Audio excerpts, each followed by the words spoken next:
Now, we actually have a lot within our power to manage this and to deal with this.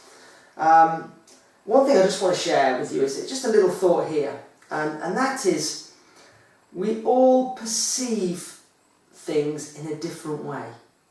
What one person can perceive to be positive, another person could perceive to be negative and stressful. So a really great example of this is you've got two people stood on a tarmac looking at an aeroplane. Now one person is looking at the aeroplane and is absolutely dreading going on that plane. They have got the sweaty palms, they're worrying about the flight, whether the plane will actually get them from A to B, they're feeling out of control. So these people can be feeling really stressed and worrying about getting on that aeroplane. What you could also have is someone stood right next to them looking at exactly the same plane from exactly the same tarmac.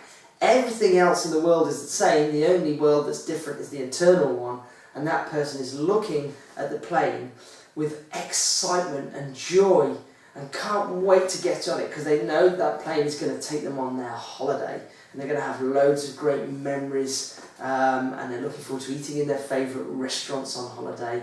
And so they just can't wait. They love the feeling of the taking off and the speed of the aeroplane lifting off the ground, and a few little bumps along the way that kind of get really excited about that. So, who chooses whether we respond in a stressful way or a relaxing way? Another great example of this is how many people, you know those people when you that pull out in front of you without indicating. Or those cars, there's people that they when you stop to let them go past, they don't say thank you. Yeah? We all know those people. Now, all I want to say here is how do we respond to that? Do we choose to respond to that in a negative way and kind of curse them and kind of shout to ourselves internally about that person, or even externally about that person, and kind of stick our arms up them, shake our fists at them, etc.? Or do we choose to go, isn't it interesting why people do that? Why people just pull out in front without indicating? Or do we think, oh, that person who hasn't said thank you, maybe they've just got a lot on their mind. Maybe they're dashing to get to an emergency and they've got things in their mind about what's they're going to be arriving at. Or they're just thinking about the next meeting that they've got to go to. Or they're just thinking about a family member at that time. We've probably done it ourselves at some point without even realising. So what I want you to do is just choose, be conscious of your choices of how you respond to things around you, and choose to respond in a positive way if you want to, or you can choose to respond in a negative way. Your choice. So, signs that stress may be getting the better of us. What are the signs that we may be stressed? Well, mood swings can be one. Irritability. Are you easily angered? Do things anger and frustrate you a lot? Sleep. Restless sleep is a real clear sign of stress, whether it's getting off to sleep or waking up in the night. Having lots of sugar cravings can be because of stress. When we're stressed, people often feel more tired and they feel in need of quick energy to meet the demands of the stress. So lots of sugar cravings.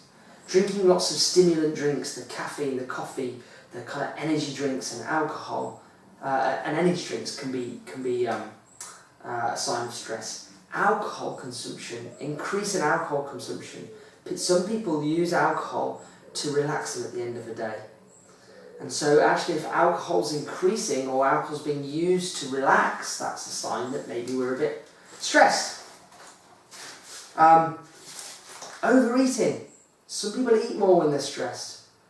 Some people get bloated after eating because they're stressed, because remember I said earlier, the digestion isn't functioning as well. Any digestive orders, IBS for example, can be a sign that there's a stress element to causing that. Headaches, we know that headaches can be down to many other things as well, but headaches can be down to tension and stress. Excessive worry. Would you call yourself a worrier, or would other people call you a worrier? that can be a sign that you're maybe more stressed, that you're feeling out of control, you can't cope with things. And there are never enough hours in the day to get done what you want to get done. Constant tiredness, feeling depressed and feeling low can be a sign of stress.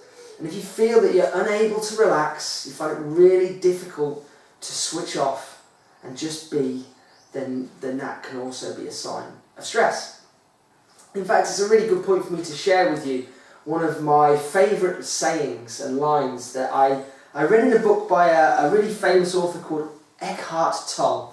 And he's written an amazing best-selling book called The Power of Now. I highly recommend reading it, actually. And in The Power of Now, there's a line that I've really remembered from that. And Eckhart Tolle says, "We are human beings, not human doings."